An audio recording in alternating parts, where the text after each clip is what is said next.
আরে মৌমাছির চাক। আরে বাপরে, এরা তো আমার দিকেই আসতেছে।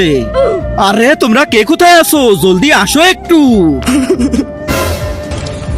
আরে ও এরকম করছিস কেন, চুরি টুরি করে আসলি নাকি? সর। কি বাইরে দেখি তো। আরে না স্যার, খুললেন না। জ্বলে গেল রে, পুড়ে গেল রে। আরে আরে কামড়ে ছিঁড়ে ফেললো রে। আরে আবুল দেখ, স্যারের মুখ পুরো বেলুনের মতো হয়ে গেছে।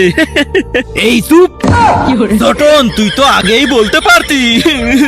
আর সুম্মা কি বেশি দিয়ে দিছে নাকি? একটাকেও আস্ত ছাড়বো না আমি। আরে বাচ্চারা, এবার কি করব আমরা? তার আগে আল্লাহকে ভালোবেসে থাকলে ভিডিওটাতে লাইক করে চ্যানেলটা সাবস্ক্রাইব করে দাও। আর শয়তানকে ভালোবাসলে লাইক সাবস্ক্রাইব করতে হবে না, কমেন্টে বলে যাও আল্লাহু আকবার। স্যার, রানী সাহেবাকে বলে দেন না আমাদের একটু মধু খাওয়াইতে। সব শালা। বন্ধুরা, আপনারা জানেন নাকি কে আমার মৌচাক ভাঙছে? তাহলে কমেন্টে জানান।